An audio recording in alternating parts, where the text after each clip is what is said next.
যত আক্রোশ, হিংসা, বিদ্বেষ ইসলামপন্থীদের দিকে, এইসব বুদ্ধিজীবীদের দিন শেষ। বহু বুদ্ধিজীবী আমার কাছে শোচনীয় পরাজয় বরণ করেছে, আলহামদুলিল্লাহ।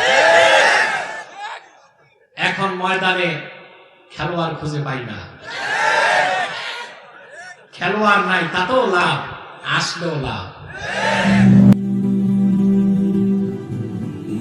Islamic Voice. Follow Islam as your lifestyle. সম্মানিত সুধী, আজকে আপনারা জানেন এনভায়রনমেন্ট, পরিবেশ ভালো না। এইরকম একটি সংকটপূর্ণ মুহূর্তে যে মাহফিল হচ্ছে আর আমি আসতে পেরেছি, সেটাও আল্লাহ তাআলার শুকরিয়া, মেহেরবানি ছাড়া আর কিছু নয়। আমার আশাটা অনেকটা অনিশ্চিত ছিল পরিবেশগত কারণে। মহাসড়ক বন্ধ ছিল ৬-৭ ঘন্টা, সেজন্যে সর্বোপরি আসলাম, ওয়াদা তো রক্ষা হয়েছে, আলহামদুলিল্লাহ। আবার পরিস্থিতি কখন কোন দিক চলে যায় তাও তো বলা যায় না। সেজন্যে খুব সংক্ষেপে আজকে আমরা কিছু দিক নির্দেশনামূলক কথা শুনে আজকের মতো বিদায় নেব ইনশাআল্লাহ। আমি আপনাদের সামনে আজকে তেলাওয়াত করেছি সূরা আত-তাহরিম থেকে। স্টেজ খুব দুর্বল, নড়াচড়া করা যাবে না। সূরা তাহরিম থেকে ৯ নাম্বার আয়াতটি তেলাওয়াত করেছি। বলুন তো ভাই, কোন সূরা? সূরা তাহরিম, আয়াত নাম্বার 9। খুব সংক্ষেপে এ আয়াতে কারিমাকে কেন্দ্র করে নির্ভরযোগ্য মুফাসসির এবং মুহাদ্দিসগণের দৃষ্টিকোণ থেকে কিছু কথা আপনাদের সামনে তুলে ধরার চেষ্টা করব। যদি আল্লাহ পাক আমাকেও আপনাদেরকে তৌফিক ভিক্ষা দান করেন, বলুন আল্লাহুম্মা আমিন। ডান পাশে বিশৃঙ্খলা বন্ধ করতে হবে। গেটে গেটে স্বেচ্ছাসেবকরা গেটটা ক্লোজ করে দাও, একেবারেই ক্লোজ থাকবে গেট। ভূমিকাতে আমি একটি কথাই বলবো, আমরা এখানে এসেছি আল্লাহ তার হাবিব সাল্লাল্লাহু আলাইহি ওয়াসাল্লামের রেজামন্দি হাসিল করতে, এসেছি আল্লাহর কোরআনকে কেন্দ্র করে। আপনারা এখানে বিভিন্ন দলের লোক আছেন, বিভিন্ন মতের লোক আছেন। পৃথিবীতে অনেক দলে মানুষ বিভক্ত, কিন্তু আসলে দল দুইটা, একটি কোরআনের পক্ষে, আরেকটি কোরআনের বিপক্ষে। তৃতীয় কোন দল। এই দল দুটো সম্পর্কে আল্লাহ তাআলা কোরআন কারীমে অনেক কথা বলেছেন। আল্লাহ পাক কোরআন কারীমে এই দুই দলের দৃষ্টান্ত দিয়েছেন। মাসালুল ফারিকাইনি কাল আ'মা ওয়াল আসাম্মি ওয়াল বাসীরি ওয়াস সামী'আ হাল ইয়াস্তাওয়ায়ানি মাসালান আফালা তাযাক্কারুন। দুটো দল, দল দুটোর দৃষ্টান্ত হচ্ছে, একটি দল যারা চক্ষুষ্মান, চোখে দেখে, কানে শোনে, ওই দলটি হলো আল্লাহর কোরআনের পক্ষে। আরেকটি দল চোখ থাকতে অন্ধ এবং কান থাকতে বধির, মহাসত্যের বাণী তারা শোনে না, আর সিরাতে মুস্তাকিম, সত্য পথ তারা খুঁজে পায় না। আল্লাহ পাক বলেন, দল দুটো কি সমান হতে পারে? জি না। এই দল দুটোর দৃষ্টান্ত তিনি অন্যত্র দিয়েছেন। ওয়ামা ইয়াস্তাউিল আ'মা ওয়াল বাসীর ওয়ালাজ যুলুমাতু ওয়ালান নূর ওয়ালায যিল্লু ওয়ালাল হারুর ওয়ামা ইয়াস্তাউিল আহইয়াউ ওয়ালাল আমওয়াত। আল্লাহ পাক বলেন, ওয়ামা ইয়াস্তাউিল আ'মা ওয়াল বাসীর, চক্ষুষ্মান আর অন্ধ কোনদিন এক হতে পারে না, ঠিক কিনা?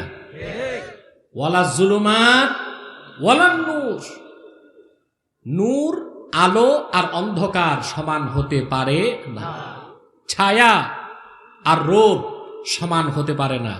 জীবিত জীবন্ত প্রাণবন্ত জীবনের অধিকারী আর মৃত লাশ সমান হতে পারে না। চক্ষুষ্মান নূরের পথে কোরআনের আশ্রয়ে যারা, তারা জীবিত। আল্লাহর কোরআনের বিপক্ষে যারা, মহা হেদায়েত থেকে বঞ্চিত যারা, তারা মৃত লাশের মতো। ঠিক কিনা বলো? প্রিয় সুধী, আল্লাহ তাআলার মেহেরবানি, সেই কোরআন কারীমের ফায়দা হাসিল করার মতো সুযোগ আল্লাহ তাআলা আপনাদেরকে দান করেছেন। এতে আপনারা খুশি না বেজার? কোরআন কারীমের সংস্পর্শে মানুষ যখন চলে আসে, তার মর্যাদা, তার শান, তার মান বাড়তেই থাকে। ঠিক কিনা? আপনি এখানে এসেছেন, বসে আছেন, প্রতি শ্বাসে শ্বাসে আপনার সওয়াব হচ্ছে। কারণ আল্লাহর কোরআন বলার চেয়ে, শোনার চেয়ে শ্রেষ্ঠ কোনো জিকির জোরে বলেন নাই। আছে? আমরা সকাল সন্ধ্যা জিকির করি, ওটা নফল। আর আল্লাহর কোরআন শোনা ও আমল করা, এটাও জিকির। এটা কেমন জিকির? এটা বাদ দিলে ঈমান আমল সব শেষ। ঠিক কিনা? আল্লাহ রাব্বুল আলামিন বলেন, ওয়ামান আ'রাদা আন যিকরি ফাইন্না লাহু মাঈশাতান দানকা ওয়া নাহশুরুহু ইয়াওমাল কিয়ামাতি আ'মা। ওয়ামান আ'রাদা আন যিকরি, আমার এই জিক্র থেকে যে মুখ ফিরালো, কোরআন কারীম থেকে মুখ ফিরায় নিল, তার জন্য রয়েছে একটি সংকুচিত রিজক। ওয়া নাহশুরুহু ইয়াওমাল কিয়ামাতি আ'মা, আর কিয়ামতের দিন কোরআন বিরোধীদেরকে আমি অন্ধ করে কবর থেকে উঠাবো।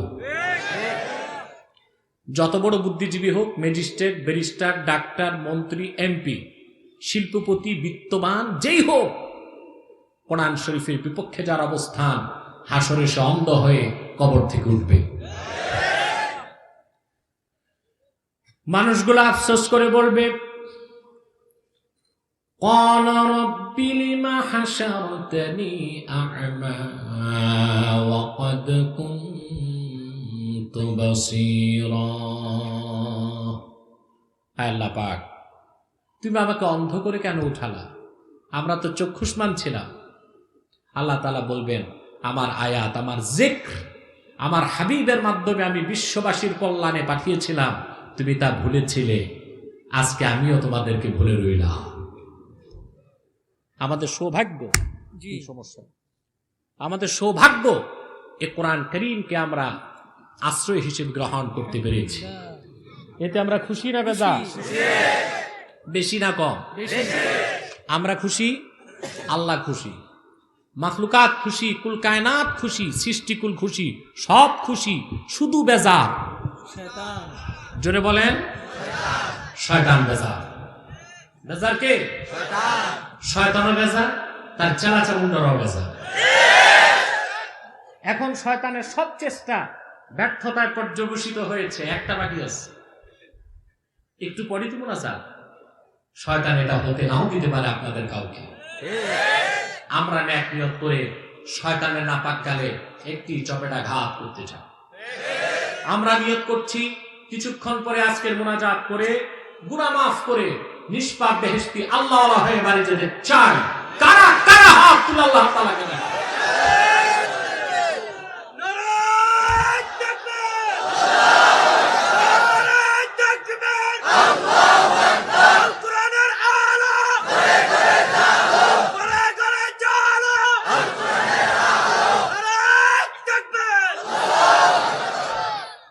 কবুল করুন, আল্লাহ মঞ্জুর করুন, বলুন আল্লাহুম্মা আমিন।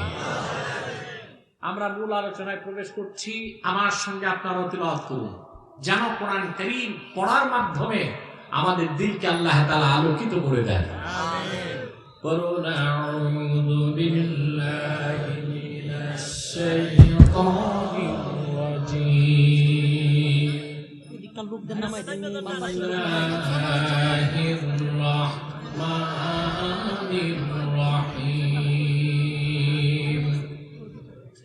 আমি তো আগেই সতর্ক করেছি।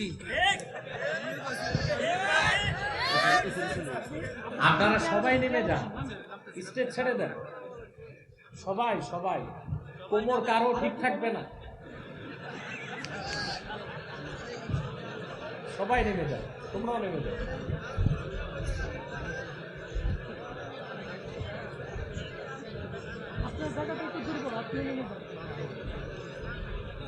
ওদিকে ঠিক আছে আপনারা অ্যালার্ট হয়ে বসেন, আর বুড়া মানুষ দিচ্ছেন ওই জায়গায়। قُلْ أَعُوذُ بِاللَّهِ مِنَ الشَّيْطَانِ بِسْمِ اللَّهِ الرَّحْمَنِ الرَّحِيمِ يَا أَيُّهَا الَّذِينَ آمَنُوا تُوبُوا إِلَى اللَّهِ تَوْبَةً نَصُوحًا عسى ربكم أن يكفر عنكم سيئاتكم ويدخلكم جنات تجري من تحتها الأنهار يوم لا يخزي الله النبي والذين آمنوا معه نورهم يسعى بين أيديهم وبأيمانهم يقولون ربنا أتمم لنا نورنا واغفر لنا إنك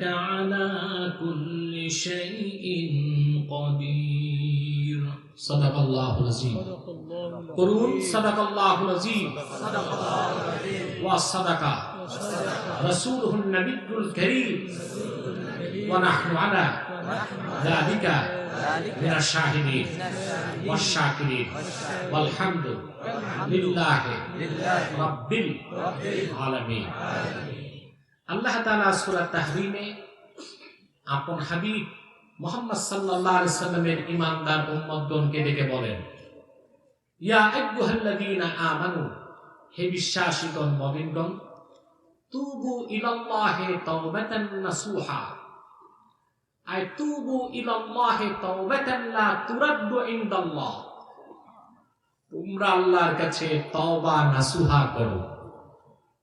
সেটা কোন তওবা? যে তওবাটা কোন অবস্থায় আল্লাহ ফেরত দেন না, সঙ্গে সঙ্গে কবুল করে বান্দাকে নিষ্পাপ করে দেয়, এর নাম তওবায়ে নাসুহা।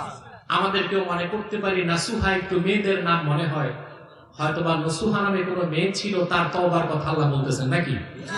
না, এই নাসুহা মানে হচ্ছে আল্লাতী ইয়ানসাহুন নাস, আত-তাওবাতুল্লাতী তানসাহুন নাস, যে তওবা করার পর তওবা বান্দাকে নসিহত করে আর গুনাহ করো না।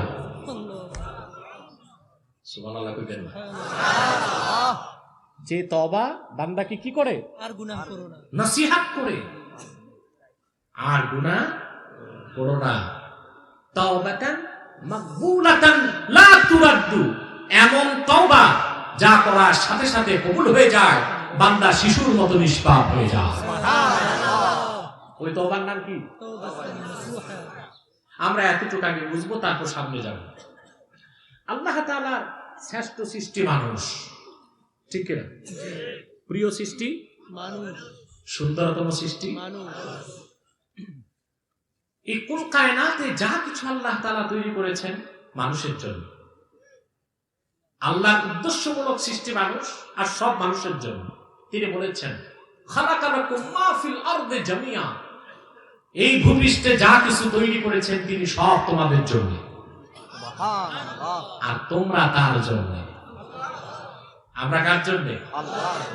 আর সব আমাদের জন্য। আমরা শ্রেষ্ঠ সৃষ্টি, আমরা সন্দেহ আছে এতে? সম্মান মর্যাদায় শ্রেষ্ঠ কারা? মানুষ বলতে কষ্ট হয়, বলেন কারা?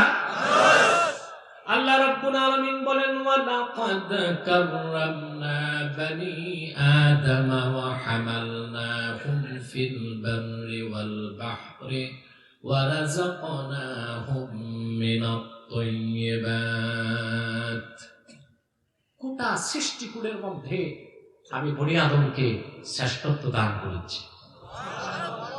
জলে স্থলে তাকে কর্তৃত্ব দিয়েছি, ভূপৃষ্ঠের নেতৃত্ব তার হাতে তুলে দিয়েছি। এই জমিনে নেতৃত্ব কার? মানুষের। এত বড় হাতি, তার পিঠে বসে আছে ছোট্ট একটা মানুষ। হাতির কথা মানুষ শোনে না, মানুষের কথা হাতি শুনে। জলে কত বিশাল তিমি মাছ, একটা নীল তিমির পিঠে 42টা হাতি রাখা যায়। নীল তিমির লেজে বড় একটা হাতি যদি দাঁড় করান, তিমি টের পাবে না তার লেজে কি আছে। সেই জলে কর্তৃত্ব কার? স্থলে সব জায়গায় এ মানুষকে আল্লাহ তৈরি করেছেন উদ্দেশ্যমূলক সৃষ্টি, ঠিক না? প্রথম মানুষ হযরত আদম আলাইহিস সালাম, প্রথম মানবী হযরত হাওয়া। এই দুইজন থেকে মানুষ। নাকি আপনারা আবার অন্য কিছু বিশ্বাস করেন? কেউ কেউ বিশ্বাস করে বানর থেকে মানুষ আছে না? আমি বলে থাকি মানুষ ও মানবতাকে মর্যাদা দিয়ে ছাড়লার কোরআন, আর গোটা বিশ্ব মানবতাকে অপমান করেছে বিজ্ঞান। যারা কোরআন পড়ে নেই, শুধু বিজ্ঞান পড়ছে, ওদের বিশ্বাস মানুষ বানর থেকে, ওরাং ওটাং থেকে, শিবপাঞ্জি থেকে, আর হিন্দুদের বিশ্বাস হনুমান থেকে। নাউজুবিল্লাহ বলে। আমাদের বিশ্বাস কি? ইয়া আইয়ুহান নাসু ইন্না খালাকনাকুম মিন যাকারিন ওয়া উনসা ওয়া জাআলনাকুম শুউবান ওয়া ক্বাবাইলা লিতাআরাফু ইন্না আকরামাকুম ইনদাল্লাহি আতকাকুম। হে মানব জাতি, একজন পুরুষ থেকে আর একজন মহিলা থেকে আমি তোমাদের সৃষ্টি করেছি, অতঃপর বিভিন্ন সম্প্রদায় গোত্রে বিভক্ত করেছি, যেন তোমরা পরস্পর পরস্পরকে চিনতে পারো। তোমাদের মধ্যে কোনো শ্রেণী বৈষম্য নাই। তোমাদের মধ্যে আল্লাহকে যে যত বেশি ভয় পায়, তোমাদের মধ্যে সেই শ্রেষ্ঠ মানুষ। শ্রেণী বৈষম্যের প্রাচীর ভেঙেছি ইসলাম। পৃথিবীতে একটা রাজনৈতিক মতবাদ আছে, সমাজতন্ত্র, সোশ্যালিজম, কমিউনিজম। ওরা স্লোগান দেয় শ্রেণী বৈষম্য থাকবে না, আবার স্লোগান দেয় কেউ খাবে তো কেউ খাবে না, তা হবে না, তা হবে না। কেউ থাকিবে 5 তলা, কেউ থাকিবে গাছতলা, তা হবে না, তা হবে না। এসব হচ্ছে সমাজতন্ত্রীদের মিথ্যা স্লোগান। তাই বাংলাদেশের জন্য সবচেয়ে ক্ষতিকারক আমি দেখেছি বামপন্থীরা। এদের একটা ছাত্র সংগঠন আছে, ছাত্র মৈত্রী বনাম ছাত্র মৃত্যু।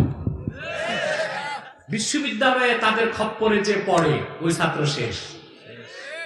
যে ছাত্র স্কুলে নামাজ পড়ে, কলেজে নামাজ পড়ে, বিশ্ববিদ্যালয়ে যে ছাত্র মৈত্রীর খপ্পরে পড়ার পর তার নামাজ রোজা শেষ। হাতে পোটলা ধরিয়ে দেয়, হেরোইন কিংবা গাঁজা। কলম কেড়ে নেয়, অস্ত্র তুলে দেয়। সারা দেশব্যাপী তারাই চাঁদাবাজি করে, সন্ত্রাসী করে, মানুষ হত্যা করে।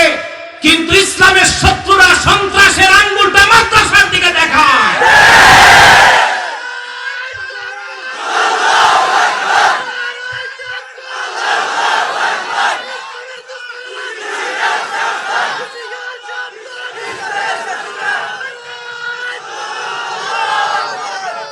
প্রিয় ভাই বন্ধুগণ, এক সাবেক বিচারপতি কয়েকদিন আগে মন্তব্য করেছে, সাবেক মানে ডেট এক্সপায়ার,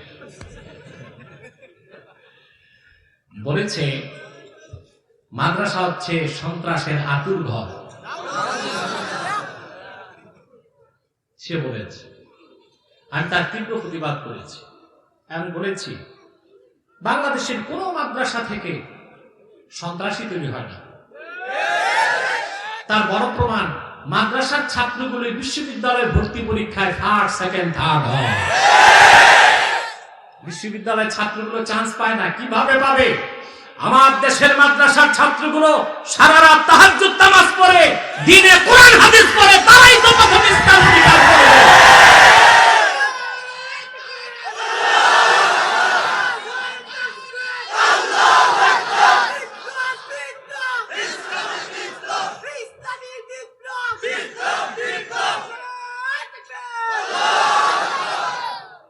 যত আক্রোশ, হিংসা, বিদ্বেষ ইসলামপন্থীদের দিকে, এইসব বুদ্ধিজীবীদের দিন শেষ। বহু বুদ্ধিজীবী আমার কাছে শোচনীয় পরাজয় বরণ করেছে, আলহামদুলিল্লাহ। এখন ময়দানে খেলোয়াড় খুঁজে পাই না, খেলোয়াড় নাই, তাতেও লাভ, আসলেও লাভ। ঠিক কিনা বলে? প্রিয় ভাই বন্ধুগণ, আমাদেরকে আল্লাহ সৃষ্টি করেছেন, এই ব্যাপারে আর বেশি কিছু বলবো না। আমার ইউটিউব থেকে বিবর্তনবাদকে খণ্ডন করেছি আমি যে দলিল দিয়ে, এটা দেখবেন। বানর থেকে মানুষ না, মানুষ আদম থেকে। বিজ্ঞানের তত্ত্ব মানতে গেলে বলতে হয় এটা তো বিজ্ঞান না, এটা থিসিস, এটা সায়েন্টিফিক ফ্যাক্ট না, এটা থিসিস। একটা গাঁজাখুরি মতবাদ ডারউইন দিয়ে গেছে, এই আর কি। দুঃখ হয় সারা পৃথিবীতে সেকুলারিজমকে প্রচার করে যে যুক্তরাষ্ট্র 2005 সালে তাদের বিজ্ঞান বই থেকে ডারউইন তত্ত্বকে ডিলিট করেছে। যে ডারউইনের জন্ম ব্রিটেনে, তারা বিবর্তনবাদকে বাদ দিয়েছে। পৃথিবীর প্রত্যেকটি উন্নত রাষ্ট্র বিবর্তনবাদকে বৈজ্ঞানিক তত্ত্ব নয় বলে বাদ দিয়েছে। পার্শ্ববর্তী ভারতের শিক্ষামন্ত্রী সংসদে দাবি করেছে বিবর্তনবাদ বাদ দিতে হবে। তখন সে দেশের প্রধানমন্ত্রী, চীনের আপনারা, দাড়িটা মোটামুটি নাভি পর্যন্ত গেছে, সে দাঁড়িয়ে বলল যে না, আমাদের ধর্মগ্রন্থ আছে হনুমান থেকে মানুষ, অতএব বিবর্তনবাদকে বাদ দেবার সুযোগ নাই। কিন্তু ইউরোপ আমেরিকার উন্নত দেশগুলো বিবর্তনবাদকে বাদ দিয়েছে, আমরা কেন বাদ দিচ্ছি না? 2013 সালে নতুন করে আমাদের বিজ্ঞান বইতে বিবর্তনবাদকে সংযোজন করা হলো কেন? যদি বিবর্তনবাদকে কেউ বিশ্বাস করে, সেই ছেলেটির নাস্তিক হতে আর কিছু দরকার নাই। এদেশের মুসলমানের দাবি কোরআন সুন্নাহর সাথে সাংঘর্ষিক কোন কনসেপ্ট আমার দেশের শিক্ষা ব্যবস্থায় থাকতে পারবে না।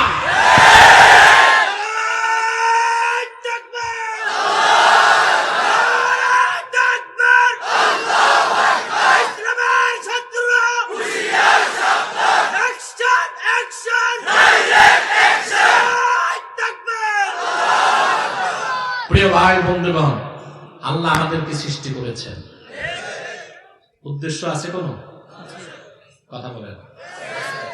সেই উদ্দেশ্যটাও আজকে বলবো না, তওবার দিকে যাচ্ছি আমি ধীরে ধীরে, আস্তে আস্তে। আল্লাহ আদমকে তৈরি করলেন জান্নাতে। কোথায়? পার্থক্যটা দেখেন। আমাদের জীবন দর্শন কোরআন আমাদের শিখিয়েছে আমাদের আদি উৎস, দ্য অরিজিন অফ ম্যান, আদম। মানুষের আদি উৎস কি? আদি নিবাস জান্নাত। আর কথিত বিজ্ঞান শিখিয়েছে মানুষের পূর্বপুরুষ বানর আর হনুমান, আদি নিবাস জঙ্গল। কোথায় জান্নাত, কোথায় জঙ্গল, কোথায় আদম, কোথায় হনুমান? পার্থক্য তো বুঝলেন নাকি আপনারা? প্রিয় ভাই বন্ধুগণ, আল্লাহ তাআলা আদমকে তৈরি করলেন জান্নাতে। কোথায়? জান্নাতে। জীবিত হয়ে তিনি অনুভব করলেন একাকিত্ব। মানুষ একাকি থাকতে পছন্দ করে না। আদম আলাইহিস সালাম সঙ্গী খুঁজতেছে। জান্নাত হচ্ছে এমন এক জায়গার নাম, কোন বান্দার কোন দাবি দাওয়া মুখে করার দরকার হবে না। তার হৃদয়ের গভীরে কোন আশা আকাঙ্ক্ষার উদ্রেক হলে দুই ঠোঁটে ব্যক্ত করার আগে আল্লাহ পাক তার মনের মাকসুদ পুরে করে দিবেন। যেই জায়গায় তারই অপর নাম আল্লাহর জান্নাত। আদম আলাইহিস সালামের মনে জাগলো, সঙ্গী যদি পেতাম। মুখে বলেন নাই। তাফসীর ইবনে কাসিরে এসেছে ফাআলকাল্লাহু আলাইহিন নাওম, আদমকে আল্লাহ ঘুম পাড়ায় দিলেন।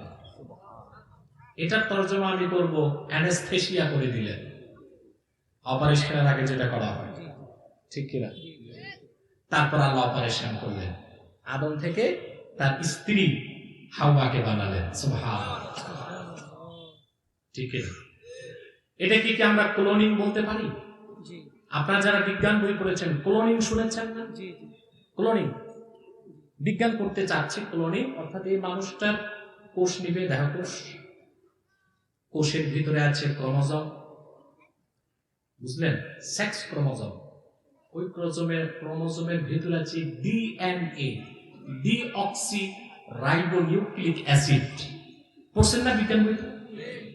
তোমরা তো নতুন পড়েছ, আমি তো অনেক আগে পড়েছি, বিজ্ঞানের ছাত্র ছিলাম। এই যে ক্রোমোজোম থেকে ডিএনএ, ডিঅক্সি রাইবোনিউক্লিক অ্যাসিড, এটা নিয়ে আরেকটা মহিলার যে ওভাম, ডিম্বাণু, ওখানে নিষিক্তকরণের মাধ্যমে এইরকম একটা মানুষ তৈরি করা যায় কিনা বিজ্ঞান চিন্তা করতেছে। এটাই ক্লোনিং। শরীয়তে এটা জায়েজ না, বিজ্ঞান চিন্তা করেছে, চিন্তা বাস্তবে রূপ নেয় নাই, কিয়ামত তো রূপ নিবে না।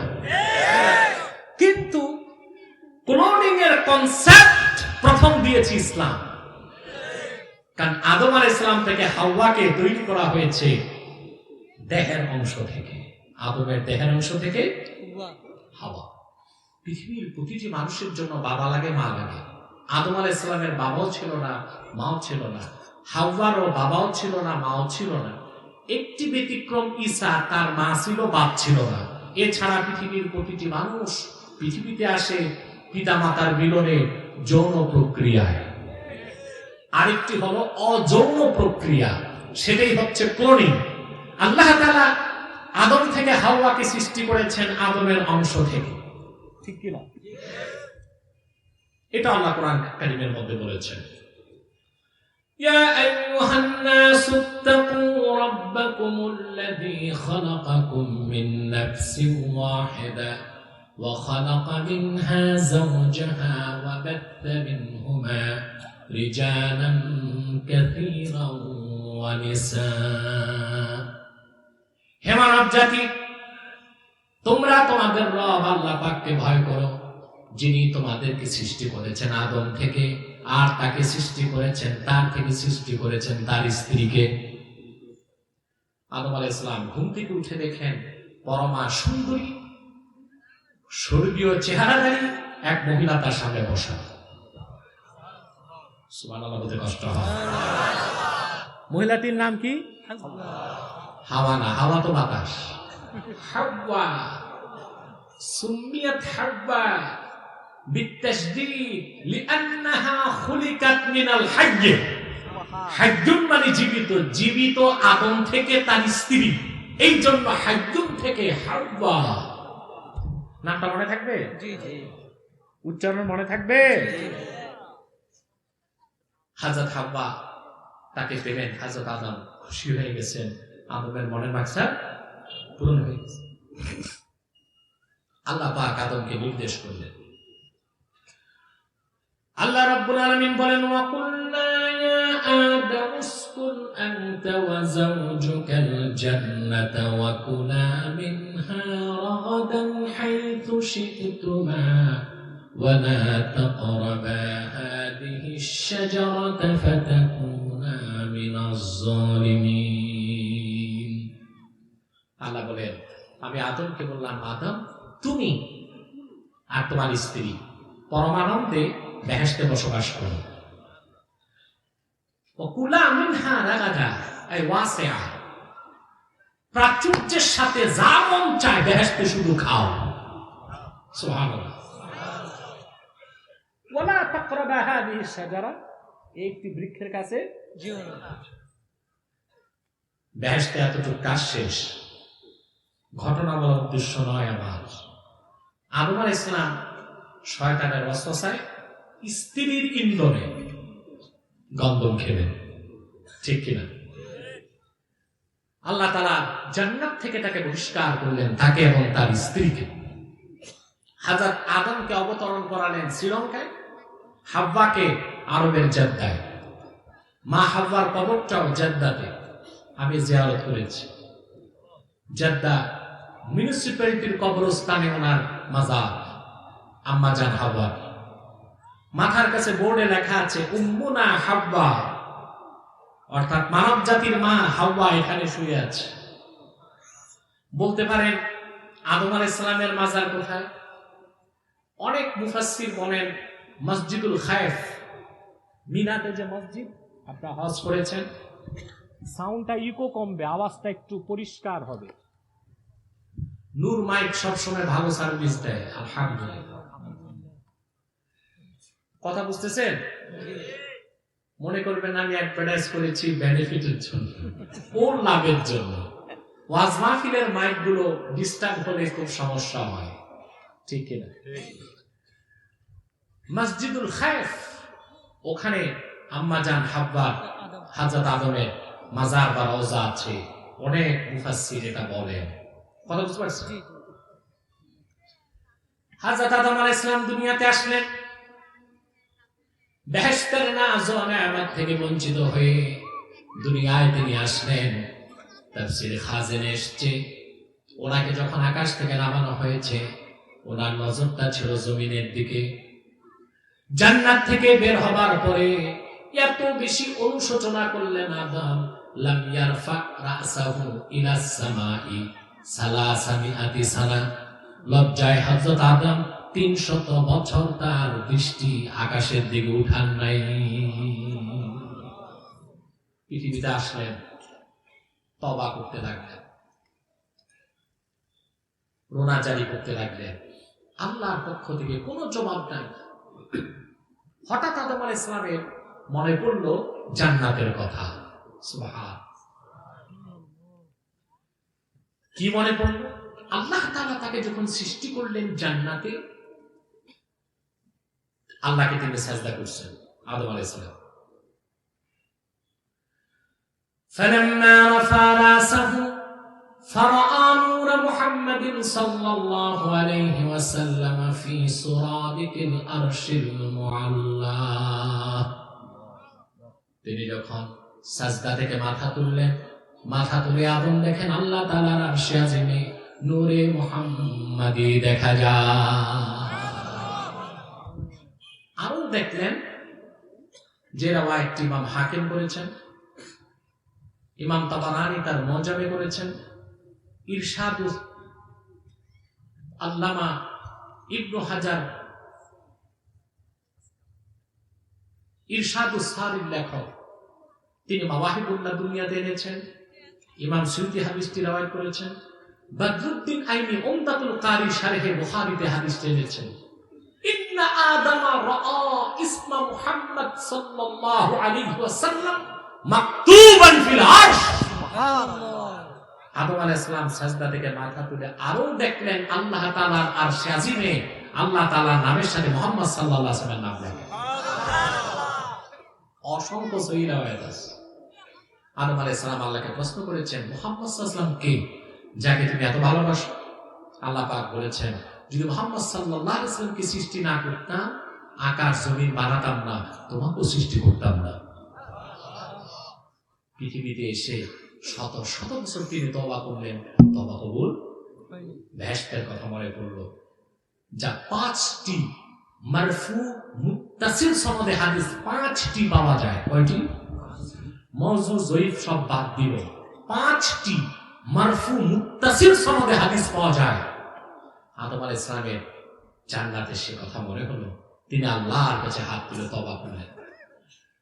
রব্বুল আলামিন শত শত বছর তওবা করলাম, তোমার পক্ষ থেকে কোনো জবাব পাই নাই। আজকে তোমার আখির নবী মুহাম্মদ সাল্লাল্লাহু আলাইহি ওয়াসাল্লামের উসিলা ধরে তোমার কাছে তওবা করি, আমার তওবা কবুল করে না। এবার আল্লাহর পক্ষ থেকে তওবা কবুলের সংবাদ চলে আসলো। আল্লাহ পাক ডাক দিয়ে বললেন, ফাআওহাল্লাহু ইলা আদামা ইয়া আদম ক্বাদ গাফারতু যামবাক ওয়া জাআলতুকা মিনাল আমবিয়া।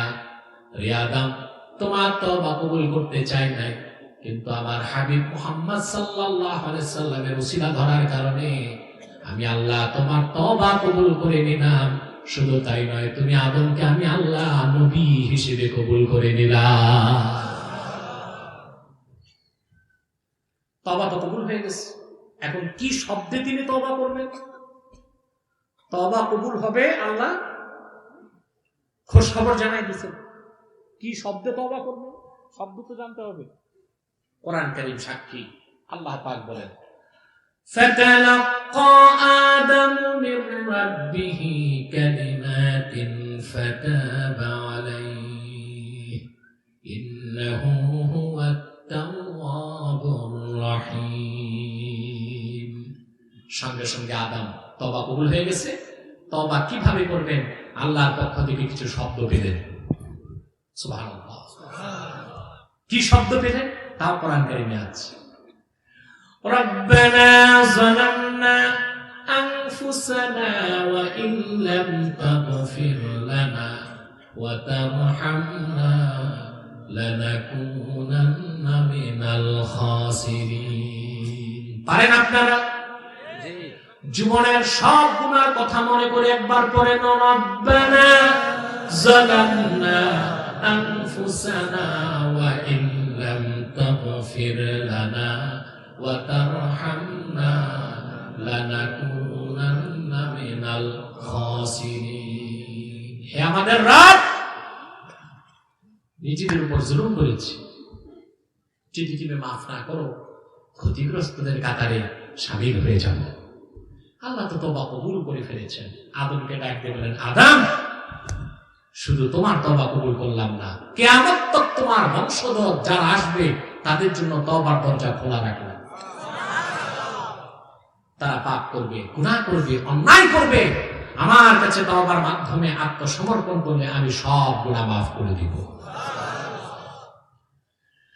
আমার ভাইয়েরা, কিন্তু সবচেয়ে আশ্চর্যের বিষয়, আদম থেকে ঈসা পর্যন্ত যত নবী পূর্বে এসেছেন আল্লাহ পাক তাদের তওবার জন্য যে শর্ত দিয়েছিলেন তা খুব কঠিন ছিল। কিন্তু আখিরি নবী মুহাম্মদ সাল্লাল্লাহু আলাইহি ওয়াসাল্লামের খাতিরে উম্মতে মুহাম্মাদের তওবা আল্লাহ তাআলা শর্ত মুক্ত ভাবে তওবার দরজা খোলা রেখেছেন। উম্মতে মুহাম্মাদি যত গুনাহ করুক, অন্যায় করুক, পাপাচার করুক, তওবার তিনটি শর্ত পূরণ করে যদি আল্লাহর কাছে তওবা করে, সে যত বড় গুনাহগার হোক আল্লাহ তাআলা তার জিন্দেগীর সব গুনাহ মাফ করে দিবেন। সুবহানাল্লাহ। এমন কোন গুনাহ নাই যেটা আপনি করবেন আর আল্লাহ মাফ করবেন না। রাসূলুল্লাহ উম্মতের জন্য এমন এক তওবার অফার আল্লাহ দিয়েছেন, বলেন সুবহানাল্লাহ। পূর্বের নবীদের তওবা কি ছিল? কঠিন। যেমন একটা উদাহরণ দেখেন, মুসা আলাইহিস সালাম গিয়েছেন তুর পাহাড়ে আল্লাহর সাথে কথা বলতে। বনি ইসরাইলের মধ্যে এক দুষ্ট লোক ছিল, তার নাম সামিরী। কি নাম? এই লোকটার মাথায় শয়তান বুদ্ধি ঢুকাইল, মুসা তো গেছে, মাঠ তো খালি, তুমি কিছু একটা কর, কিছু একটা করো।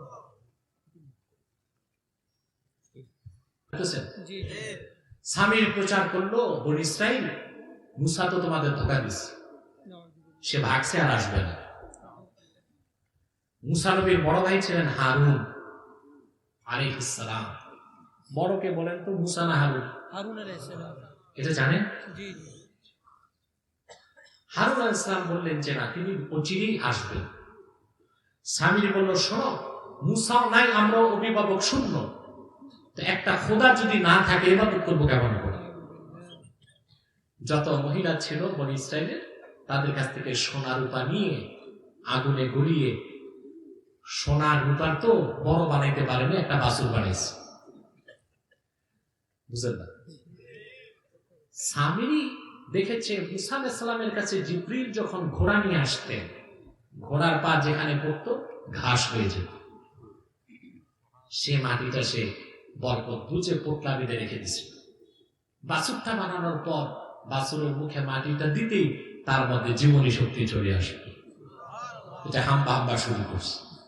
সামিরি বলল, বনি ইসরাইল, এটাই তোমাদের খোদা। শুরু হলো পূজা।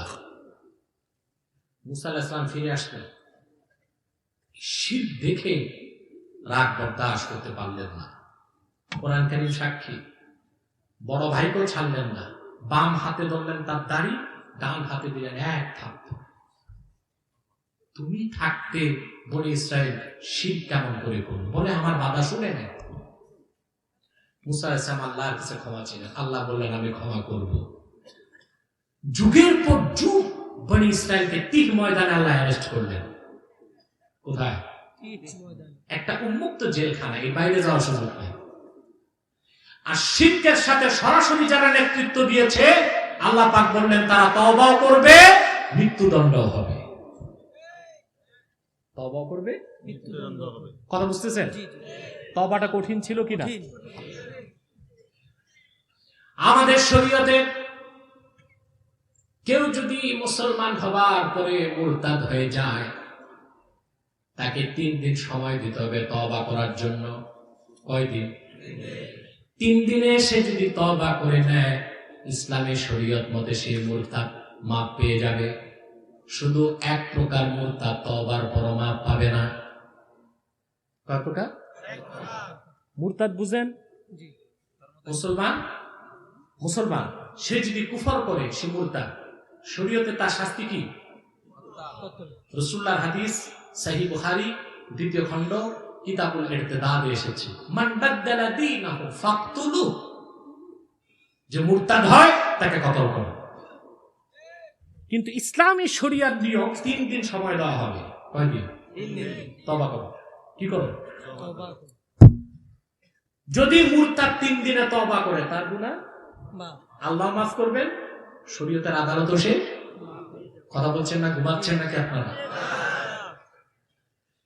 কিন্তু কান পেতে শুনে রাখো মুসলমান, এক প্রকার মুরতাদের কোনো মাফ নাই, তওবার পরও মৃত্যুদণ্ড। বলবো সেটা কোন মুরতাদ? হানাফি, শাফি, মালিকি, হাম্বলি 4 মাযহাব একমত। قد انعقد الاجماع على ان شاتم الرسول صلى الله عليه وسلم يكفر ويقتل। 4 মাযহাব একমত, আল্লাহর হাবিব মুহাম্মদ সাল্লাল্লাহু আলাইহি ওয়াসাল্লামের আরশ চুম্বি মর্যাদার বিরুদ্ধে যদি কোনো কুলাঙ্গার কথা বলে, সেই মুরতাদকে মাফ করা হবে না, তওবার পর তাকে মৃত্যুদণ্ড দিয়ে জাহান্নামে পাঠিয়ে দিতে হবে।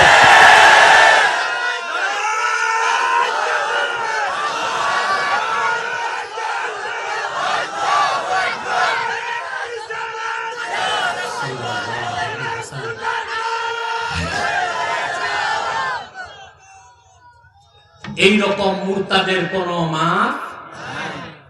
ফকিহগণ বলেছেন সে তওবা করলে আল্লাহ মাফ করতে পারে না, শরীয়তের আদালতে তার মাফ নাই, মৃত্যুদণ্ড। শাস্তি কি? মৃত্যুদণ্ড। আর আমরা এরকম মুরতাদদেরকে জামাই আদর করে বিদেশ যাওয়ার পথ করে দেব, ঠিক কিনা? কুলাঙ্গার দাউদ হায়দারকে আমরাই বাংলাদেশ ছাড়ার সুযোগ দিয়েছিলাম। নষ্টা ভ্রষ্ট একটা বেশ্যা মহিলাকে আমরাই দেশ ছাড়ার সুযোগ করে দিয়েছিলাম। পরবর্তী নাস্তিক ব্লগারদেরকে আমরাই দেশ ছাড়ার সুযোগ করে দিচ্ছি। আগামীতে এই সুযোগ দেওয়া হবে না। বাংলার মাটিতে তাদের বিচার হবে, নতুবা তাওহীদি জনতা শরিয়া আদালত করে তাদের বিচার নিজ হাতে করবে ইনশাআল্লাহ।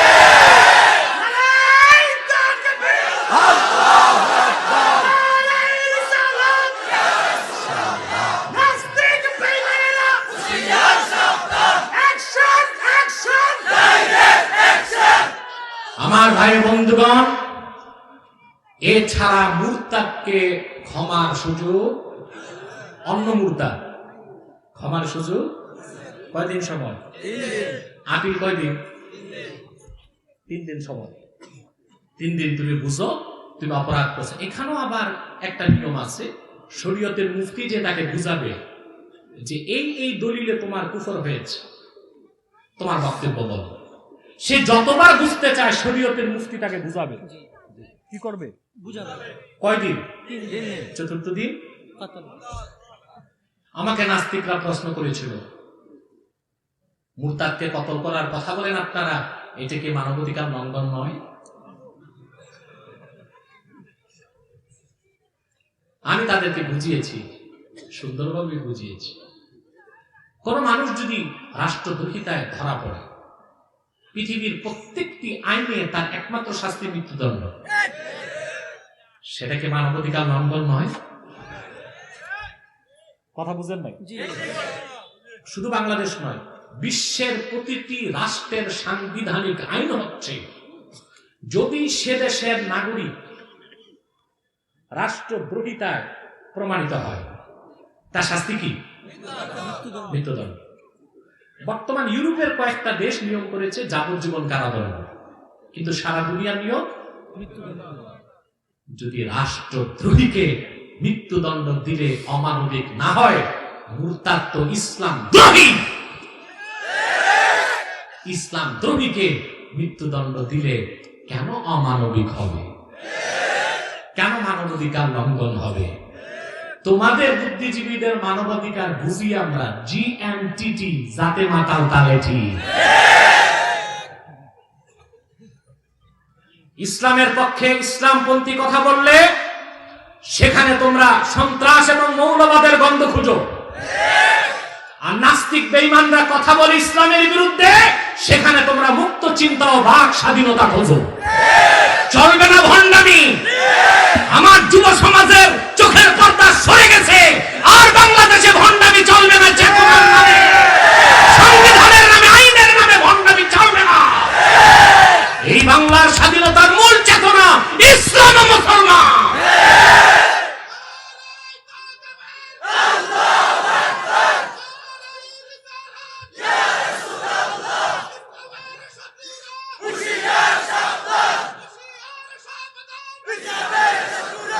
প্রিয় ভাই বন্ধুগণ,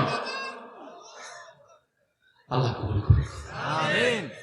তিহ ময়দানে আটকায় দেওয়া হবে। কোন ময়দানে? অ্যারেস্ট। সব 6 লক্ষ মানুষ একটা ময়দানে আটকে গেছে। আল্লাহ বলছেন তওবা করতে হবে, জেলও খাটতে হবে, আর মূল দায়ীগুলো মৃত্যুদণ্ড। তওবা কঠিন ছিল? অনেক কঠিন। 2, বনী ইসরাইলের তওবার শর্ত ছিল, যে লোকটা যে এলাকায় গুনাহ করত তার অন্যতম শর্ত ওই এলাকা ছাড়তে হবে। যদি এই শর্ত আমাদেরকে আল্লাহ দিতেন, তো 14 গ্রামের মানুষের ঘর বাড়ি ছেড়ে তওবার পর্যন্ত তো বরিশাল। ঠিক কিনা? বরিশালের লোকের আসতে হতো 14 গ্রাম, ঠিক কিনা? নোয়াখালীর লোক যেহেতু উত্তরবঙ্গে, উত্তরবঙ্গের লোক বিপদ হতো কিনা? আল্লাহ তাআলা তার হাবিবের সদকায় এমন এক তওবা দিয়েছেন, সুবহানাল্লাহ, এ তো চিন্তাই করা যায় না। কিরকম তওবা! উম্মতে মুহাম্মাদীকে কত দয়া করলেন আল্লাহ তার হাবিবের সদকায়। আমি একটা উদাহরণ দিচ্ছি। ওয়াহশী রাদিয়াল্লাহু তাআলা, নাম শুনেছেন? উহুদ যুদ্ধে তিনি আমির হামজাকে রাদিয়াল্লাহু তাআলা আনহুকে শহীদ করেছিলেন। হাদিস সাক্ষী, সিরাত সাক্ষী। উহুদ ময়দানে হযরত আমির হামজা রাদিয়াল্লাহু তাআলা আনহুকে ওয়াহশী যখন শহীদ করলেন, আমির হামজার নাক কাটা হয়েছে, কান কাটা হয়েছে। আবু জেহেলের স্ত্রী হিন্দা হযরত আমির হামজার সিনা মোবারক চাক করে কলিজা বের করে চর্বণ করেছে। রাসূল করিম সাল্লাল্লাহু আলাইহি ওয়াসাল্লাম উহুদ ময়দানে হযরত আমির হামজার শাহাদাতের দৃশ্য কোনদিন ভুলতে পারেন নাই। হযরত ওয়াহশী একবার রাসূলুল্লাহর কাছে এসেছিলেন আল্লাহর হাবিবের কাছে মাফ চাওয়ার জন্য। আল্লাহর হাবিব তাকে মাফ করেছিলেন। যাওয়ার সময় বলেছিলেন, গিবান্নি ওয়াজহাক, তোমাকে মাফ করে দিলাম, তওবা তোমার কবুল হয়েছে, কিন্তু আমার সামনে তুমি আর কোনোদিন আসবা না, কারণ তোমাকে দেখলে উহুদ ময়দানে আমার চাচার শাহাদাতের কথা মনে হয়ে গেলে আমার মনে কষ্ট লাগবে। হযরত ওয়াহশীও কাফারা আদায় করছে। আবু বকর সিদ্দিক রাদিয়াল্লাহু তাআলা আনহুর জামানায় ইয়ামানের ইয়ামামায় এক কুখ্যাত শয়তান নবুয়ত দাবি করছিল, মুসাইলামাতুল কাজ্জাব। তাকে হযরত ওয়াহশী নিজ হাতে হত্যা করে জাহান্নামের টিকিট ওকে করাই দিয়েছিলেন। এবং তিনি বলেছিলেন যে আমি সর্বোত্তম মানুষটিকে উহুদে শহীদ করেছিলাম কাফের অবস্থায়, আর মুমিন অবস্থায় সবচেয়ে নিকৃষ্ট মুসালামাকে হত্যা করে আশা করি কিছুটা পাপের বোঝা হালকা করেছি। এই ওয়াহশী রাদিয়াল্লাহু তাআলা আনহু মক্কা বিজয়ের পর আল্লাহর হাবিবের খেদমতে আসলেন। এসে বললেন, আতাইতুকা ইয়া রাসূলুল্লাহ মুস্তাজিরান ফাইন্নী উরিদু আন উসলিমা ওয়ালাকিন লা উসলিমু হাত্তা আসমা'a কালামাল্লাহ। তিনি এসে বললেন, ইয়া রাসূলুল্লাহ, ইয়া হাবিবাল্লাহ, আমি এসেছি আপনার কদমে ক্ষমা চাওয়ার জন্য, এসেছি মুসলমান হওয়ার জন্য। তবে একটা শর্ত পূরণ না হলে আমি মুসলমান হব না। আমি মুসলমান হলে আল্লাহ আমাকে মাফ করবেন, জান্নাত দিবেন। যতক্ষণ ওহীর মাধ্যমে না শুনবো ততক্ষণ আমি মুসলমান হব না। শর্ত, আমি ইসলাম কবুল করলে আল্লাহ আমাকে মাফ করবেন, এই ঘোষণাটা ওহীর মাধ্যমে আল্লাহ আপনাকে বলবেন, আমি আমার কানে শুনবো, তারপর মুসলমান হব। শর্ত কঠিন না? কথা বলে না। হযরত ওয়াহশী বসে আছেন, ওয়াহী নাজিল হয়ে গেছে। পিছনের ভাইরা সুবহানাল্লাহ বলবেন না। আল্লাহ রাব্বুল আলামিন আয়াত নাজিল করে দিলেন, والذين لا يدعون مع الله إلها آخر ولا يقتلون النفس التي حرم الله إلا بالحق ولا يزنون ومن يفعل ذلك يلقى أثاما। আল্লাহ পাক আয়াত নাজিল করলেন, আর যারা আপনার উম্মতের মধ্যে যারা আল্লাহর সাথে অন্যকে ডাকে না, অর্থাৎ শিরক করে না, কুফর করে না, কথা বুঝতেছেন, অন্যায়ভাবে বেহক মানুষ হত্যা করে না, জিনা করে না, এই লোকগুলোর আল্লাহ মাফ করবে। আর এই কাজগুলো যারা করবে আল্লাহ তাদের পাকড়াও করবে। হযরত ওয়াহশী বললেন, ইয়া রাসূলুল্লাহ সাল্লাল্লাহু আলাইহি ওয়াসাল্লাম, ইন্নী আশরাকতু বিল্লাহ ওয়া কাতালতু আন-নাফস আল্লাতী হারামাল্লাহু ইল্লা বিল হক ওয়া জানাইতু। আমি তো এই সব গুনাহ করছি, আমি আল্লাহর সাথে শরীক করেছি, আমি আমির হামজা সহ অসংখ্য নিরপরাধ মানুষকে হত্যা করেছি, আমি কতবার জিনা করছি তার হিসাব নাই, আল্লাহ তো মাফ করবেন না, তো মুসলমান হয়ে লাভ কি? কথা খেয়াল করতেছেন? দ্বিতীয় আয়াত নাযিল হয়ে গেল, ইল্লা মান তাবা ওয়া আমানা ওয়া আমিলা আমালান সালিহান ফাউলাইকা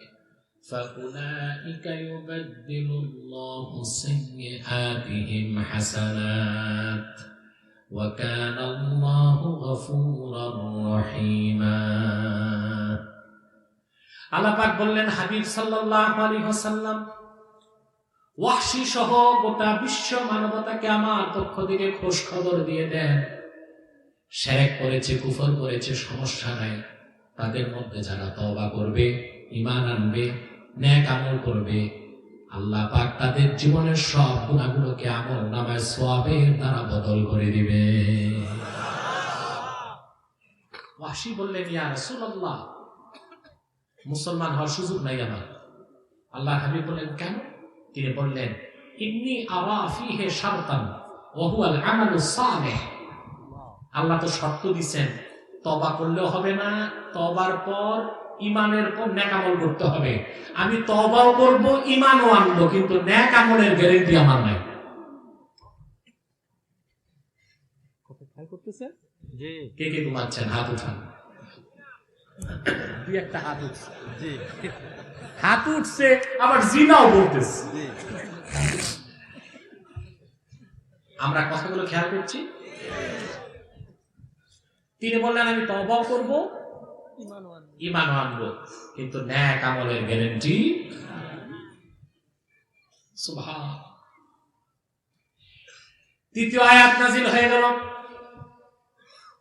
আল্লাহ পাক ঘোষণা করলেন, ইন্নাল্লাহা লা ইয়াগফিরু আন ইউশরাকা বিহি ওয়া ইয়াগফিরু মা দুনা যালিকা লিমান ইয়াশা।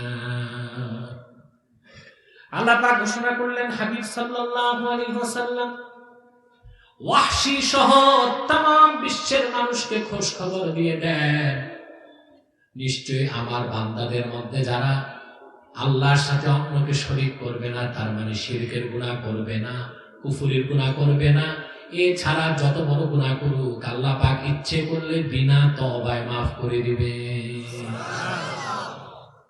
ওয়াহশী বললেন, হুজুর ইন্নী আরা ফিহে শারতান আইজা, এখানেও তো আল্লাহ শর্ত দিয়েছেন। আল্লাহর হাবিব বললেন, এখানে কি শর্ত পেয়েছো? সে বলল, আল্লাহ বলেছেন লিমান ইয়াশা, আল্লাহ যাকে চান তারে মাফ করবেন, আমার ক্ষেত্রে যদি আল্লাহ না চান।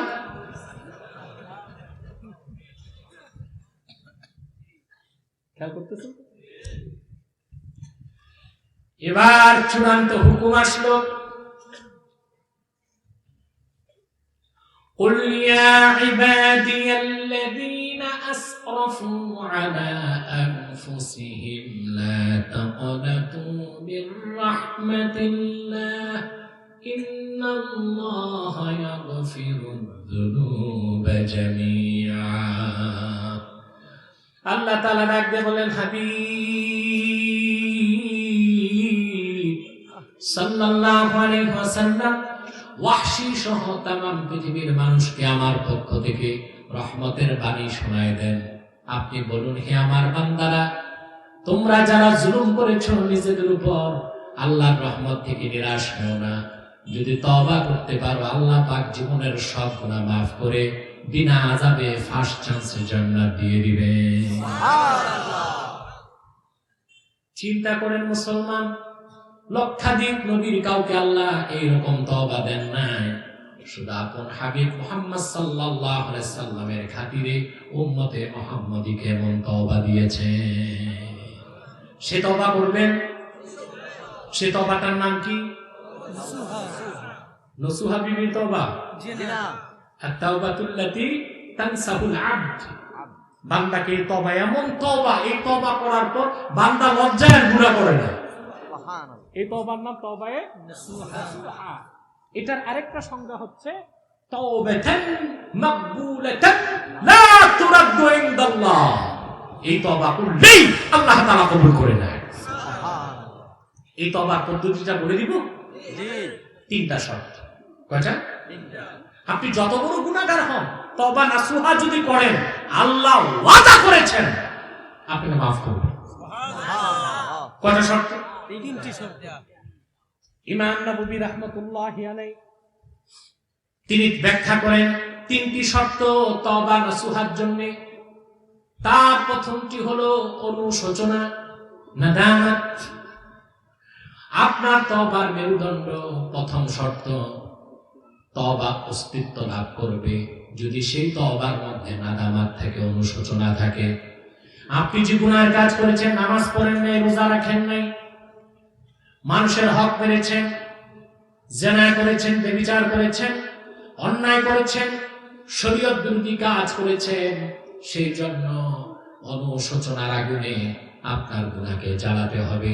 ইমাম ফখরুদ্দিন তাফসীর কাবীরে ফাতালাক্কা আদামু মির রাব্বিহি কালিমাতের ব্যাখ্যায় লিখেন, বান্দা তওবা করার সময় অনুশোচনা হলো কি হলো না কেমন করে বুঝবে? তিনি উদাহরণ দিয়েছেন, শুকনা কাঠের মধ্যে আগুন ধরালে যেভাবে ধোঁয়া বের হয়ে যায়, ধোঁয়া বের হলে বোঝা যায় কাঠের মধ্যে আগুন লেগেছে। বান্দা যখন অনুশোচনা করবে তওবায়, তখন অনুশোচনার আগুনে যখন তার গুনাহগুলো জ্বলতে থাকবে, তার অনিচ্ছায় চোখ থেকে আল্লাহর ভয়তে টপ টপ করে পানি ঝরতে থাকবে। বুঝতে হবে তার তওবার প্রথম শর্তটা পূরণ হয়ে গেছে। ঠিক কিনা বলেন তো ভাই? জমজম পানির দাম বেশি না মুমিনের চোখে তওবার পানির দাম বেশি? এটা একমত আমার সাথে? জমজম অনেক দামি পানি। বুখারী শরীফে এসেছে, রাসূল কারীম সাল্লাল্লাহু আলাইহি ওয়াসাল্লাম ইরশাদ করেছেন, মাউ জমজমা লিমা শুরিবা। যেই নিয়তে বান্দা জমজম পান করবে তার নিয়ত পূরণ হবে, রোগ বালাই সব চলে যাবে। কিন্তু জমজম পানি পান করলে গুনাহ মাফ হবে না। চোখের পানি 2 ফোঁটা বের হলে সব গুনাহ মাফ। তো কোন পানির ফোঁটার দাম বেশি? জমজম। সবার চোখের পানি না, মুমিনের চোখের পানি। সব কান্না কানলে গুনাহ মাফ হয় না। ইবনুল কাইয়্যিম রাহমাতুল্লাহ জাদুল মাআদে কান্না 4 ভাগ করছেন। এর মধ্যে চতুর্থ প্রকার হচ্ছে বুকাউন নেফাক। বক্তারা যে কান্দে কাঁদে এটা মুনাফিকি কান্না। এটা হচ্ছে জনগণকে ইমোশনাল ব্ল্যাকমেল করে পকেট ভারী করা। এটা চতুর্থ প্রকার কান্না। কয় নাম্বার? এটা আমার কথা না, ইবনুল কাইয়্যিম রাহমাতুল্লাহ জাদুল মাআদে লিখেছেন কান্না কয় প্রকার? 4 প্রকার। তার মধ্যে চতুর্থ প্রকারের নাম কি? নিফাক। বুকাউন নেফাক, মুনাফিকির কান্না। এই মুনাফিকের কান্না যেমন আমাদের দেশে পেশাদার কিছু বক্তা স্টেজে উঠেই কেচ্ছা কাহিনী বলে কান্নাকাটি করে। এতে জনগণ খুব খুশি হয় যে একেবারে কেঁদে কেটে তো হাসর ময়দান করে দিচ্ছে। দাওয়াত বাড়ে, জনগণ একটু কান্নাকাটি করে, বাঁচি শেষ। ওই লোক গাড়িতে উঠতে তার চোখে আর পানি না।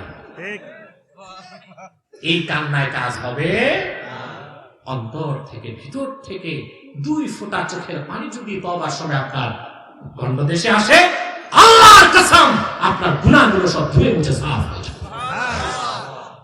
এটা তওবা নসুহার প্রথম শর্ত। জি। 2 নাম্বার হচ্ছে ইমাম নববী বলেন দ্বিতীয় শর্ত হচ্ছে গুনাহ ছাড়তে হবে। গুনাহ ছাড়তে হবে। আপনি সুদ খাবেন, তওবা করবেন না, তওবা হবে না। আপনি আরেকজনের জায়গা জমি দখল করে খাচ্ছেন, আর লম্বা দাড়ি, হয় পীরের মুড়ি ধরেন, নয় তবলিগে যে চিল্লা দিলেন, আপনি ভাবছেন সব মাফ নাকি? না, আগে যার জায়গা মেরে খাইছেন ওটা ফেরত দেন, তারপর তওবা করেন। কথা বুঝতেছেন? আপনি সুদ খাচ্ছেন, ঘুষ খাচ্ছেন, মদ খাচ্ছেন, জেনা করছেন আর তওবা করছেন, এই তওবা প্রহসন, এটা তওবা নসুহা হবে না। দ্বিতীয় শর্তই হচ্ছে গুনাহ ছাড়তে হবে। 3 নাম্বার হচ্ছে আইয়াজামা আল্লাহ ইয়াউদা ফিহা আবাদা। বান্দা ওয়াদা করবে আমি যে গুনাহ করতাম জিন্দেগিতে আর সেই গুনাহ করবে না। এই রকম 3 শর্তে যদি আপনি তওবা করেন, আপনার গুনাহ যদি আকাশ পর্যন্ত চলে যায় আল্লাহ মাফ করে দিবেন, কারণ ওই তওবার নাম তওবায়ে নসুহা। সে কথায় আল্লাহ বলেছেন ইয়া আইয়ুহাল্লাযীনা আমানু তুবু ইলাল্লাহি তাওবাতান নাসুহা। আজকে এতটুকুই থাক, কথাগুলো মনে থাকবে ইনশাআল্লাহ। কথা বলেন। আমরা 3 ঘন্টা কথা শুনবো, কিছু মনে থাকবে না, এতে লাভ নাই।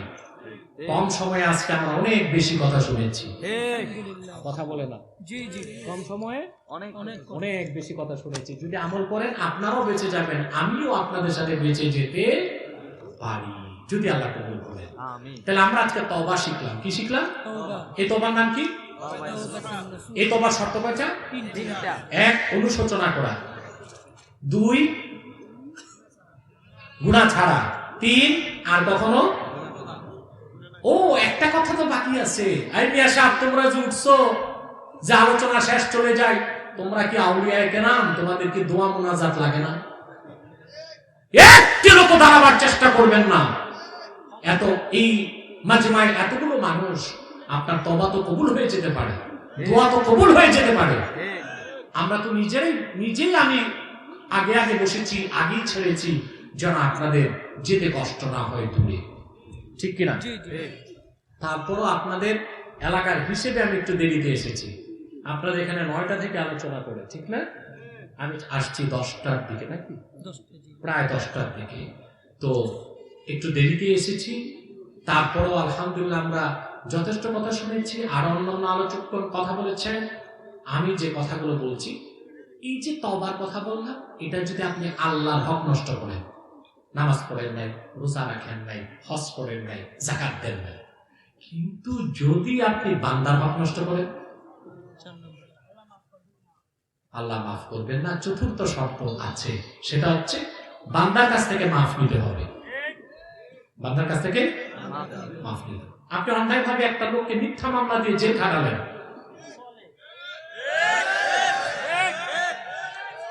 আপনাকে তার কাছে যে হাতে ধরে পায়ে ধরে মাপ চাইতে হবে। যতদিন জেলে রাখলেন তার ক্ষতিপূরণ তাকে দিতে হবে, কারণ আপনি মিথ্যা মামলা দিচ্ছেন। যদি তার কাছ থেকে ক্ষমা পেতে পারেন, আল্লাহ আপনাকে মাফ করবে। আপনি একজন ব্যবসায়ী, ব্যবসা করছেন ভেজাল। কি করছেন? ভেজাল।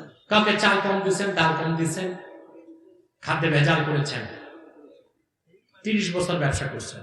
কত বছর? 30 বছরে অন্তত 2-3 হাজার মানুষকে তো ঠকাইছেন, বা আরো বেশি, কয়েক লক্ষ লোক হবে। এখন এই যে হারাম টাকায় আপনি বিত্ত বৈভব করলেন, সম্পদ করলেন, সবকিছু করলেন, এখন আপনি তওবা করলে তওবা তো কবুল হবে না। পরেরটা মেরে খেয়ে সুদের টাকায়, ঘুষের টাকায়, হারাম টাকায় যা কিছু করছেন সব তো আছে, তারটা তওবা কি?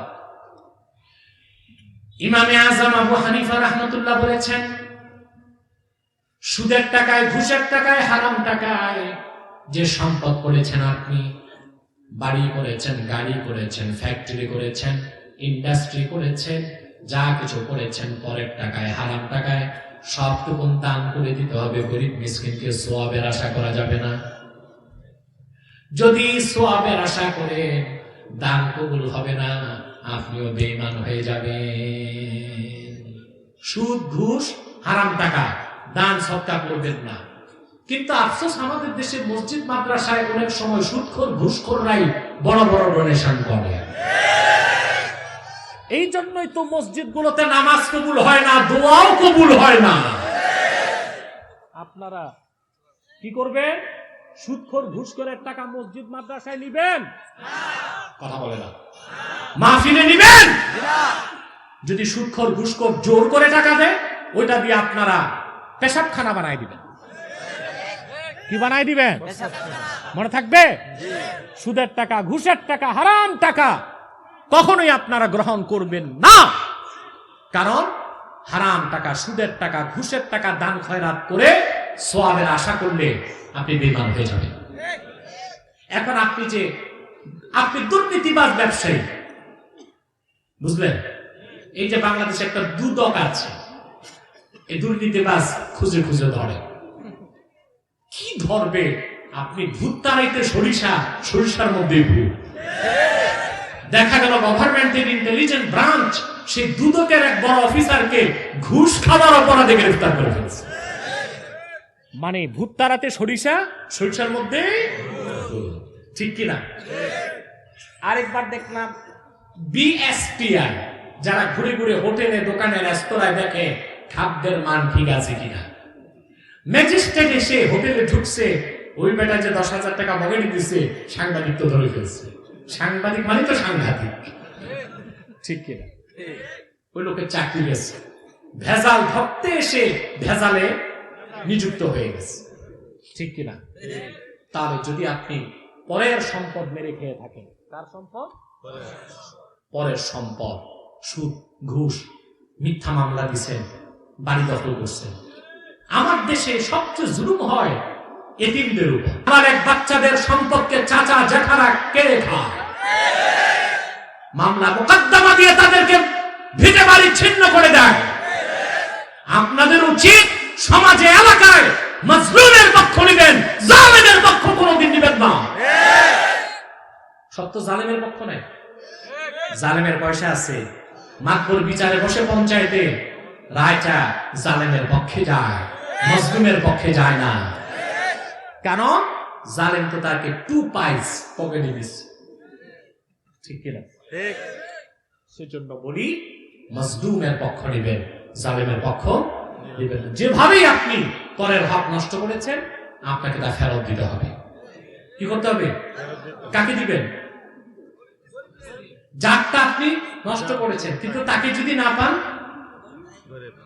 গরিবকে দান করবেন। শর্ত হচ্ছে সওয়াবের আশা করা যাবে না।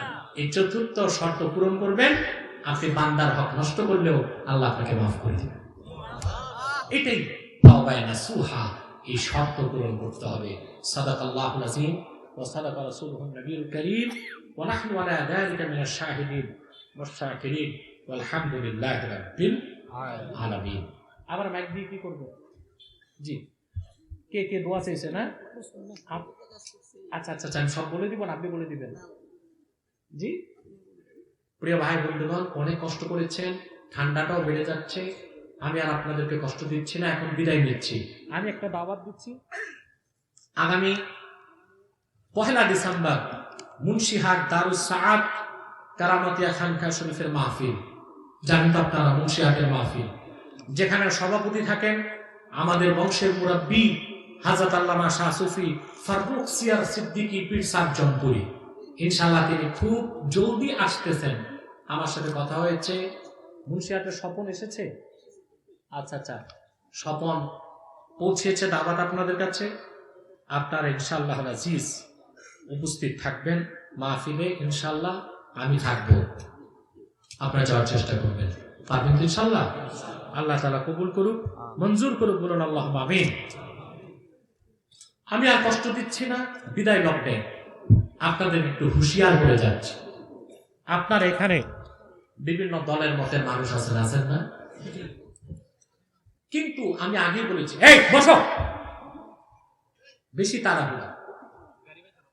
হ্যাঁ, গাড়ির চিন্তা করেন, সিএনজি ড্রাইভার বুঝাইতেছে, ওর সাথে যে কমিটমেন্ট, সময় তো পার হয়ে গেছে, বুঝেন নাই? ওরা গুটাচ্ছে যে আসো, তোমার তো টাইম হয়ে গেছে, ড্রাইভারের 200 টাকা বাড়াই দিলেই তো হয়। কি বলেন? প্রিয় ভাই বন্ধুগণ, আপনারা বিভিন্ন দলের লোক আছেন, দল আপনাদেরটা থাকুক, তা আমি আপনাদেরকে করজোর অনুরোধ করছি তাহরিকে খাতমে নবুয়ত বাংলাদেশের পক্ষ থেকে 3টি ইস্যুতে এক হতে হবে। কয়টি? সব মাসলাকের মানুষকে, জনপুর, ফুরফুরা, আরো যত হক্কানি পীর মাশায়েখ, উলামায়ে দেওবন্দ, কি আওয়ামী লীগ, কি বিএনপি, কি জাতীয় পার্টি, কি জামাত, মুসলমান মাত্রই, যেটা আমার স্লোগান, মাসলাক যার যার, দিন ইসলাম সবার, দল যার যার, ইসলাম সবার। 3টি বিষয় আমরা এক হয়ে যাব। কয়টি বিষয়? দিন ইসলাম, মুসলমান, স্বাধীন বাংলাদেশ। মনে থাকবে? ইসলামের সুমহান স্বার্থ রক্ষায়, মুসলমানদের মৌলিক সমস্ত দাবি আদায়ে, আর বাংলাদেশের স্বাধীনতা সার্বভৌমত্ব রক্ষায় সকল মাসলাকের মুসলমান, সকল দলের মুসলমানকে ঐক্যবদ্ধ হয়ে আন্দোলনে নামা শপথ নিতে হবে। ইসলাম, মুসলমান আর বাংলাদেশের স্বাধীনতার বিরুদ্ধে 2টো অমুসলিম সম্প্রদায় বাংলাদেশে কাজ করতেছে। কয়টি? এর একটি হচ্ছে কাদিয়ানী সম্প্রদায়। ইসলাম, মুসলমান ও বাংলাদেশের সবচেয়ে বড় শত্রু এই কাদিয়ানী ফেরকা। এটা তো ফেরকা না, সরাসরি কাফের সম্প্রদায়। নিঃসন্দেহে তারা কাফের এবং অমুসলিম। তাদেরকে যারা কাফের বলবে না, তারাও কাফের, কারণ তারা আল্লাহর আখির নবী মুহাম্মদ সাল্লাল্লাহু আলাইহি সাল্লামকে আল্লাহর শেষ নবী হিসেবে বিশ্বাস করে না। চিন্তা করেন, সেজন্য তারা কি কাফের? যেটা বলেন তারা কি কাফের? তারা মানুষকে ধোঁকা দিতে মুসলমানদের মতো দাড়ি রাখে, টুপি লাগায়, মুসলমানদের মতো নামও রাখে। তাই বলে কি মুসলমান হবে? দাড়ি রাখলে কেউ যদি মুসলমান হতে পারত, তো রবীন্দ্রনাথ ঠাকুরের চেয়ে বড় মুসলমান কে হইতো? সে কি মুসলিম ছিল না মুসলিম? এক খবিস বোতলে পেশাব করে উপরে নাম লিখছে শরবত। এটা কি শরবত হবে? ভিতরে কি? তদ্রুপ কাদিয়ানীরা অমুসলিম, কাফের। আব্দুল্লাহ ওয়াল আব্দুস সামাদ, মুবাশশির আলী কবির চৌধুরী, এসব নাম রাখার দ্বারা তারা মুসলমান হতে পারে না। ভাইরা আমার, বন্ধুরা আমার, আমার আল্লাহ ও নূর নবীজি আমার মুহাম্মদ সাল্লাল্লাহু আলাইহি সাল্লামের ইসলাম ও কোরআনের হাজার হাজার হাজার বছর পরে বর্তমান ভারতের কুখ্যাত পাঞ্জাবের গুরুদাসপুরের কুখ্যাত কাদিয়ানে ইংরেজ আমলে এক শয়তান নিজকে নবী দাবি করছে। চিল্লায় বলেন নাউজুবিল্লাহ। সেই শয়তানটার নাম রেখেছিল তার বাপ মির্জা গোলাম আহমদ কাদিয়ানী। সাবধান, সেই শয়তানটাকে গোলাম আহমদ বলা যাবে না, কারণ কোন কাফের কোনদিনও গোলাম আহমদ এর গোলাম হতে পারে না। আর কাদিয়ানের কাজ্জাব ছিল শেষ দরজার কুখ্যাত কাফের, ইংরেজদের পা চাটা গোলাম। সে গোলাম আহমদ এর গোলাম ছিল না, সে ছিল কুখ্যাত শয়তানের কুখ্যাত গোলাম। কাদিয়ানের কাজ্জাব, মিথ্যা নবুয়তের দাবিদার মির্জা গোলাম শয়তান কাদিয়ানির উপর গজব এসেছে 1908 সালে। যখন গজব এসেছে, কাদিয়ানের কাজ্জাব মিথ্যা নবুয়তের দাবিদার মির্জা গোলাম শয়তান কাদিয়ানি 1908 সালে ধ্বংস হয়ে কুখ্যাত জাহান্নামের কুখ্যাত কুকুরে পরিণত হয়েছে। তার অনুসারীরা ধ্বংস হয়েছে। বর্তমানে কিছু কাদিয়ানি বাংলাদেশে আছে। বিভিন্ন রাজনৈতিক দলে ঘাপটি মেরে বসে আছে, বিভিন্ন ডিপার্টমেন্টে ঘাপটি মেরে বসে আছে। 2013 সালে নতুন যে শিক্ষা কমিশন হয়েছিল, সেটা চেয়ারম্যান ছিল কবির চৌধুরী, একটা কাদিয়ানি। সেই বিবর্তনবাদকে বিজ্ঞান বইতে এনেছে। এভাবে বিভিন্ন দলে ও ডিপার্টমেন্টে কুখ্যাত কাদিয়ানি সম্প্রদায় বসে ইসলামের বিপক্ষে, মুসলমানের বিপক্ষে, স্বাধীন বাংলাদেশের সার্বভৌমত্বের বিপক্ষে কাজ করে যাচ্ছে। তারা মানুষকে ধোঁকা দিতে নাম পরিবর্তন করে মিথ্যা পরিচয় দেয়। কখনো নিজেদের পরিচয় দেয় আহমদী জামাত, কখনো বলে আহমদিয়া জামাত, কখনো বলে আহমদী সম্প্রদায়, কখনো বলে আহমদিয়া সম্প্রদায়, কখনো বলে আহমদী মুসলিম জামাত, কখনো বলে আহমদিয়া মুসলিম জামাত। সাবধান, যত কাদিয়ানি ছিল আছে থাকবে, তারা কেউ আহমদী জামাত নয়, আহমদিয়া জামাত নয়, আহমদী সম্প্রদায় নয়, আহমদিয়া সম্প্রদায় নয়, আহমদী মুসলিম জামাত নয়, আহমদিয়া মুসলিম জামাত নয়। তারা শয়তানি জামাত, কুখ্যাত জাহান্নামের কুখ্যাত কুকুরের দল। আমাদের সকল দলের একটাই দাবি, এবং হেফাজত ইসলাম বাংলাদেশের 13 দফা দাবির সবচেয়ে প্রধান যে দাবি ছিল, সেটা হচ্ছে অনতি বিলম্বে কাদিয়ানীদেরকে বাংলাদেশে রাষ্ট্রীয়ভাবে অমুসলিম ঘোষণা করতেই হবে, করতেই হবে, করতেই হবে। এই দাবি আদায় যদি জানমাল দিতে হয়, কারা কারা প্রস্তুত আছেন? হ্যাঁ,